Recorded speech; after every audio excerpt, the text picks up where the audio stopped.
자, 여러분 9월 5일 토요일 갈라디아서 6장 후반부 말씀입니다. 내일 주일입니다. 내일 주일도 장소에 구애받지 마시고 하나님 은혜 가운데 정말로 신령과 진리로 예배하시는 주일이 되시고, 또 오늘 하루 주일을 준비하며 거룩하게 평안하게 영육간에 강건하게 잘 지내시는 우리 성도들 되시기 바랍니다. 여러분 교재로 제가 읽도록 하겠습니다. 127페이지입니다.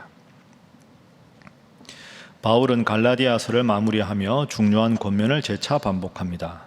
바리새인이요 율법학자요 로마 시민권자인 바울은 세상적으로 자랑할 것이 많았던 사람입니다. 하지만 바울은 예수님을 만나고 난 이후 자기에게 남아있는 자랑거리란 오직 예수 그리스도뿐임을 고백합니다. 예수 그리스도의 십자가 복음 외에 다른 복음을 전하는 갈라디아 교회 소수의 사람들은 유대인들로부터 받을 박해를 피하기 위해 육체를 자랑할 뿐임을 지적하며 오직 그리스도의 십자가만을 자랑하라고 권면합니다.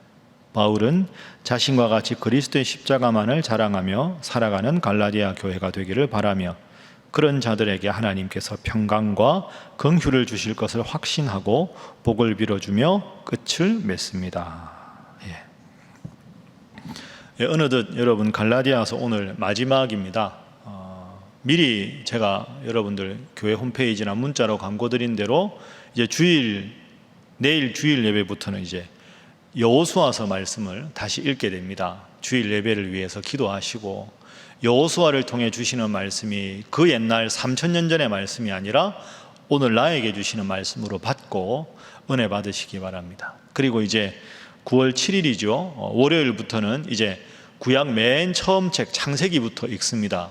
우편으로 신청하신 분들 다 교재 받으셨을 텐데, 혹시 못 받으신 분들은 교구 목사님들이나 사무국에 연락해 주시고, 또 타교회 성도로 이 영상에 함께 하시는 분들은 교회 홈페이지에 보면 교재가 있으니까 그렇게 하시거나 사무국으로 연락을 하시면 되겠습니다.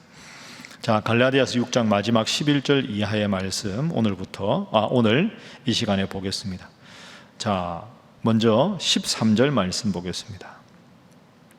할례를 받은 그들이라도 스스로 율법은 지키지 아니하고 너희에게 할례를 받게 하려 하는 것은 그들이 너희의 육체로 자랑하려 함이라. 여러분, 우리가 지금 계속 갈라디아서 말씀을 나누었습니다. 갈라디아서의 가장 중요한 갈라디아 교회 이단이 뭐였습니까? 유대주의자들입니다. 예수님을 믿는 십자가의 복음만으로는 불충분하다, 구원에. 여기에 플러스해서 뭐라고요? 할례를 받고 절기를 지키고, 이 두 가지가 조화롭게 되어야 온전한 구원이다. 바울은 그것 아니다, 십자가만으로도 온전하다. 이게 바울의 고백 아닙니까? 그런데 제가 여러분들과 말씀을 나누었습니다. 예수님을 믿는 믿음은 눈에 안 보이고요, 율법과 절기를 지키는 건 눈에 보입니다. 그럼 이거 두 개를 강조하게 되면 점점 예수님의 구원을 믿습니다 하는 믿음은 안 보이니까 점점 사라지게 되고, 결국은 율법으로 구원 얻는 것의 강조가 더 심화가 될 뿐입니다. 이게 바울이 그렇게 반대한 이유라고 말씀드렸습니다. 율법을 지켜야만 구원을 이룬다. 그럼 율법을 지키는 것의 제일 대표적인 게 뭡니까? 절기 때 주님 앞에 나가서 제사 드리는 것, 그 다음에 남성의 경우에 할례를 받는 것, 그 몸에 흔적으로 남는 거니까 중요한 거죠. 할례하고 구원은 아무 관계 없는데 십자가는 안 보이니까 믿음은 제하여버리고 할례 이런 것만 강조되는 겁니다. 잘못된 거죠. 그 13절, 할례를 받은 그들이라도 스스로 율법은 지키지 아니하고, 율법을 주신 건 하나님 사랑하라는 것인데 그 사랑의 마음 없이 나는 할례 받았다, 너희도 할례 받아라, 그게 구원의 조건이다. 그 잘못된 겁니다. 할례가 뭘까요? 드러나는 거잖아요. 남성의 그 표피를 자르는 거니까. 쉽게 말하면 포경수술하고 비슷한 거 아닙니까? 그 남으니까, 흔적이 남으니까 그 흔적으로 내가 구원 얻기에 부족함이 없다. 이게 한마디로 뭘까요? 예수님께서 그렇게 신랄하게 비판하셨던 외식하는 자들입니다. 바깥 외자에 꾸밀 식자, 겉으로만 번지를 하게 절기 지키는 것, 겉으로만 할례 받고 속으로는 주님 믿는 믿음이 약해지는 것, 그걸 바울이 지금도 경계하고 있습니다. 그래서 첫 번째 오늘 본문의 기도 제목은 외식하는 자가 되지 않게 하소서 하는 것입니다. 외식하는 자, 겉으로만 그럴듯하게 믿음 생활하는 것 같은데 속으로는 주님이 내 삶의 주인임을 부정하는 자, 그러한 모습을 단호하게 배격하게 하소서 하는 것이죠. 여러분, 그렇습니다. 예배를 드렸느냐 안 드렸느냐가 중요하지 않습니다. 어떤 마음으로 예배를 드렸느냐가, 태도가 더 중요한 거죠. 주일 예배를 예배당에서 드렸느냐 가정에서 드렸느냐, 그보다 중요한 것은 예배당에서 예배를 드려도 주님을 사랑하는 마음, 주님을 주인으로 모시고 싶은 마음이 전혀 없이 드리면 그냥 껍데기만 앉아 있는 것이고요.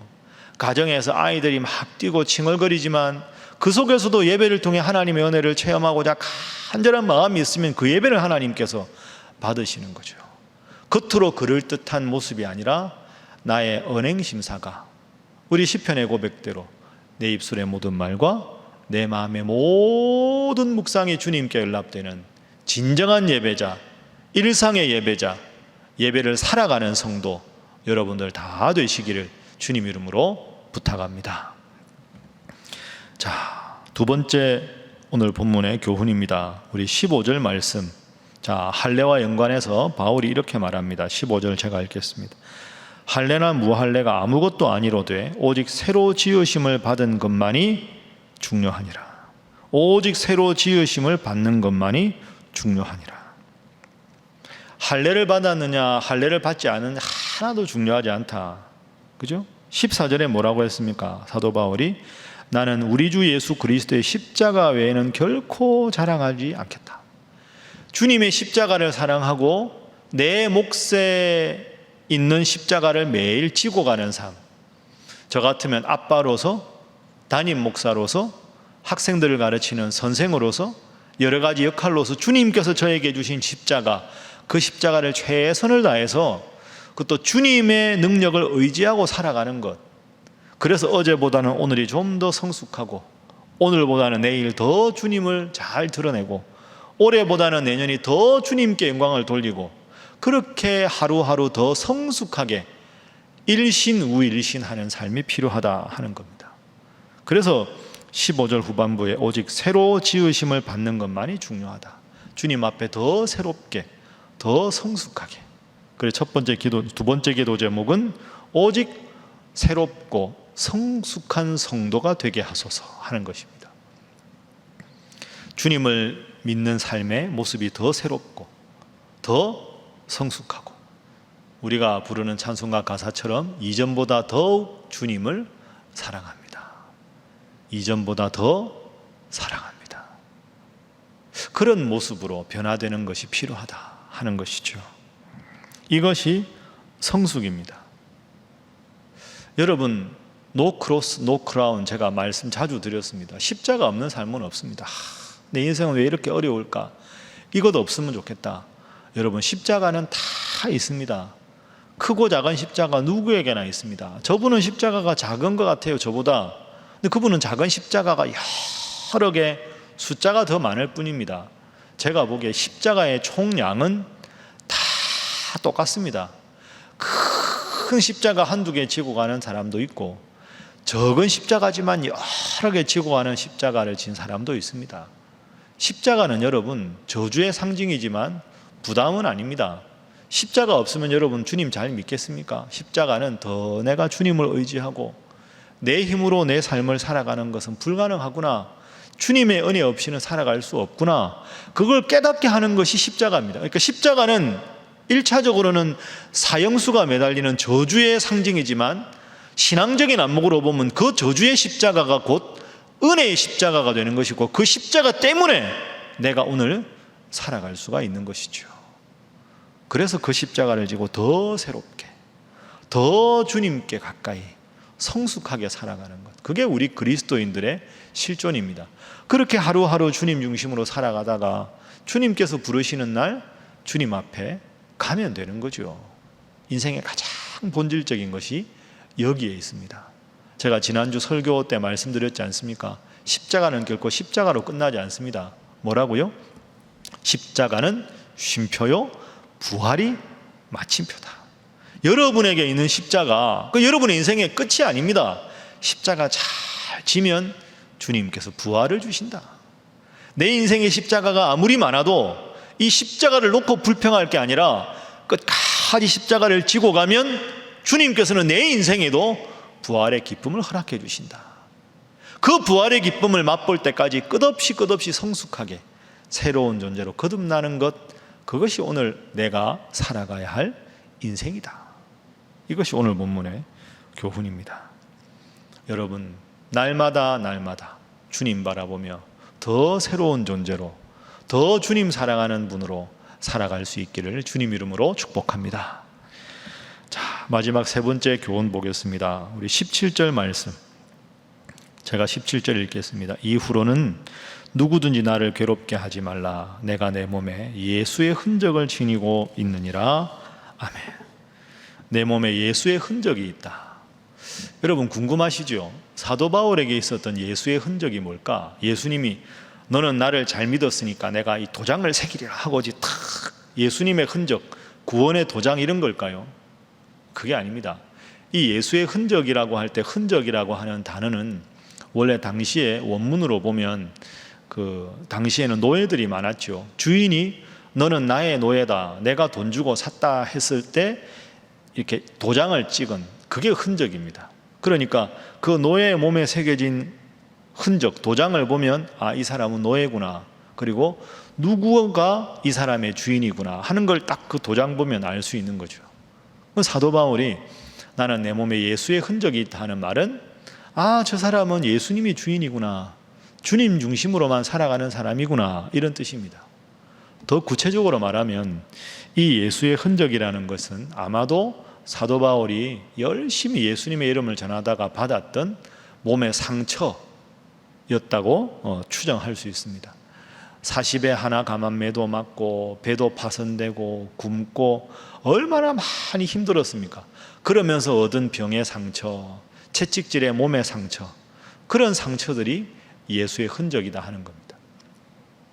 여러분, 사실은 상처는 드러내고 싶지 않고 흔적은 감추고 싶은데 바울은 그러지 않습니다. 내가 이것을 주님 때문에 받은 상처라면, 주님 때문에 받은 흔적이라면 나는 이것을 자랑하겠다. 역설적입니다. 내가 잘하는 모든 것은 사도 바울은 빌립보에서 배설물로 여긴다. 그런데 남들 앞에 자랑하고 싶은 건 다 배설물로 여기고, 남들이 숨기고 싶어하고 하는 상처는 나는 주님의 사람이니까 내 인생의 주인은 주님이라는 걸 더 드러내고 싶어한다. 여러분, 이게 우리의 모습이 아니겠습니까? 참 훌륭한 사도 바울입니다. 우리가 갈라디아서 말씀을 마치면서 나는 과연 예수님의 흔적이 있는가? 내 마음에, 내 삶의 진정한 주인이 주님이라고 고백하는가? 그 질문을 오늘 우리에게 해야 하겠습니다. 그래서 정말로 주님 사랑하고 주님 사랑 받으며 우리가 하루하루 더 성숙하고 거룩한 존재로 살아가야 하지 않겠습니까? 말씀을 정리하겠습니다. 갈라디아서 말씀 함께 읽느라고 여러분 어떠셨습니까? 참 주옥 같은 말씀, 달고 오묘한 말씀입니다. 말씀드린 대로 내일부터는 여호수아서 말씀을 읽겠습니다. 제가 하나님 앞에 기도하면서 이 절망의 그리고 혼란과 혼돈의 시기에 우리 성도들이 어떻게 하면 말씀을 통해 더 하나님의 은혜를 체험할까 기도하다가 하나님 주신 마음으로 다시 여호수아서 말씀을 8장부터 읽고 그 말씀의 의미를 새겨보고자 합니다. 저도 말씀 준비하면서 참 깨달음이 많고 은혜가 많아서 이 말씀을 통해 하나님이 어떻게 역사하실까 설레는 마음입니다. 여러분도 늘상 드리는 예배지만 또 내일 예배를 새로운 마음으로 기대하고 설레고 정말로 하나님께서 나에게 이번에 여호수아서 말씀 통해서 어떤 깨달음을 주시고 어떤 삶을 원하실까 기대하는 마음, 그 기대하는 마음에 주린 영혼에 만족을 주시는 주님께서 큰 은혜로 함께 하실 줄로 믿습니다. 우리 다 함께 기도하겠습니다. 하나님, 겉만 번지르르한 외식하는 성도 되지 않게 하시고 성숙하고 새로운 존재로 살아가게 하시며 주님 때문에 기뻐하고 주님 때문에 받은 흔적도 기뻐할 수 있는 성도 되게 하여 주옵소서. 내일 주일을 위하여 특별히 코로나가 장기화되면서 주님을 믿는 믿음이 식어지거나 주님으로부터 떠난 자들 없도록 여러분 위해서 그분들 생각하면서 간절히 기도하시고, 이런 어려움을 통하여 정말 우리가 붙잡을 분이 주님밖에 없음을 깨닫고 더 주님 잘 믿는 성도, 주님 말씀에 바로 선 우리 신일교회 되게 하여 주옵소서. 다 함께 주님 앞에 기도하겠습니다.